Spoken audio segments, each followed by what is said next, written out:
বুঝলে mister Habib, export import মানে শুধু একটা কন্টেইনার নয়, এটা একটা বিশ্বাসের কার্গো। জি স্যার, বিশ্বাস ঠিক থাকলে কাগজপত্র ঠিক থাকে। একটা সাইন যদি ভুল হয় তবে কাগজপত্র আটকে যায়, আর যদি একটা মানুষ ভুল হয় তবে পুরো কোম্পানি। তাই স্যার, আপনি মানুষ চেনার অডিট করাচ্ছেন, আর এই অডিটের চাপে সবাই অস্থির হয়ে আছে। বুঝলাম, টেনশন করা ভালো, কিন্তু সেটা যদি খুব বেশি হয় ইম্পোর্ট হয়ে হার্টে ঢুকে যায়। হাবিব, আমি ডলার হিসাব করতে পারি, কিন্তু মানুষের লোভ হিসাব করতে পারি না। আমরা পণ্য এক্সপোর্ট করি, কিন্তু খেয়াল রেখো যেন বদনাম এক্সপোর্ট না করি। সেটাই তো সবচেয়ে দামি কার্গো স্যার। এক্সপোর্ট ইম্পোর্ট বুঝি না স্যার, অফিসে ভয় ঢুকে গেছে। এসব বলে কোনো লাভ নেই। এই অফিসে যারা কাজ করে তাদের প্রত্যেককেই নিজেদের হিসাব দিতেই হবে। এমডি স্যারের দেয়া নোটিশ সবাইকে পড়ে শোনাও পটল, এখানে কঠিন কিছু বার্তা আছে। অবশ্যই, আমি একটি একটি করে প্রতিটা টার্ম পড়ে শোনাচ্ছি।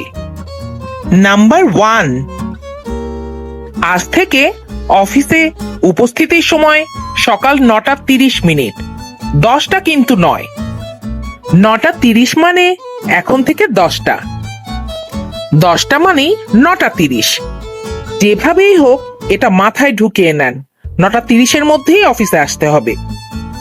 দেরিতে আসলে কারণ শোনা হবে, কিন্তু বিশ্বাস নাও করা হতে পারে। নাম্বার 2, লাঞ্চের সময় হবে 30 মিনিট। এর মধ্যে আপনাকে লাঞ্চ সহ প্রেয়ার, গল্প, ফেসবুক সব শেষ করে ফেলতে হবে। লাঞ্চ টাইম পার হয়ে গেলে আপনি এই একটু পরেই আসছি এটা বলতে পারবেন না। প্রেয়ারও কিন্তু এর মধ্যেই সেরে ফেলতে হবে, আলাদা কোনো বাড়তি সময় পাবেন না। প্রার্থনা করার হলে প্রার্থনা করবেন মন দিয়ে, কিন্তু প্রার্থনার নাম করে চা বিস্কুটের অতিরিক্ত দোয়া গ্রহণযোগ্য নয়। নাম্বার 3,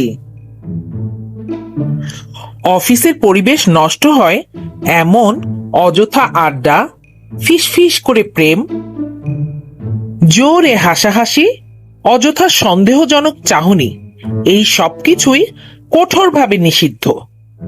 বিশেষ করে আমি তো কিছুই করিনি এই কথাটি বলার আগে কাজটি করা হয়েছে বলে ধরে নেওয়া হবে।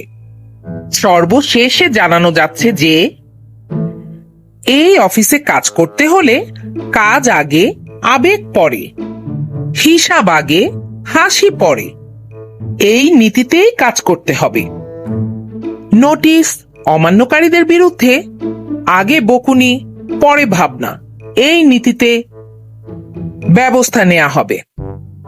আদেশক্রমে এমডি স্যারের নির্দেশে mister Habib, head of admin.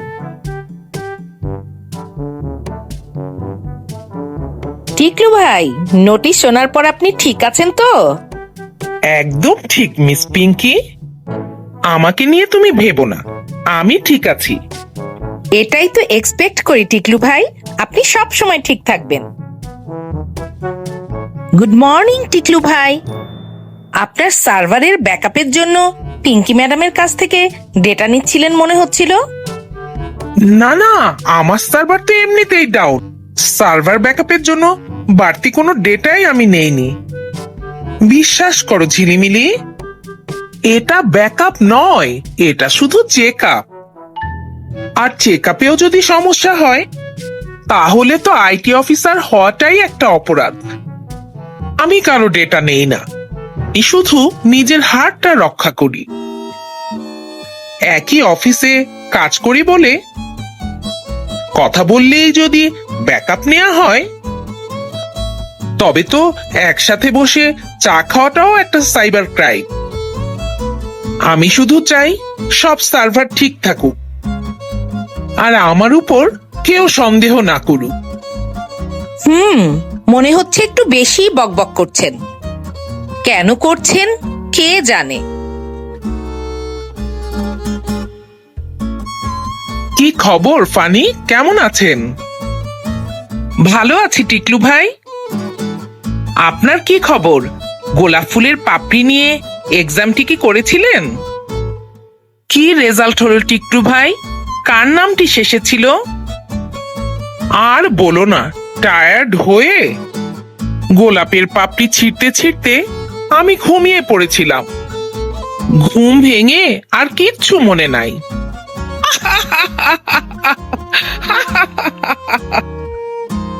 বুঝেছি বুঝেছি।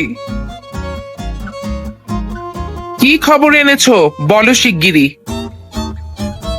স্যার, সন্দেহের তালিকায় 3টি নাম যোগ হয়েছে। তাই নাকি?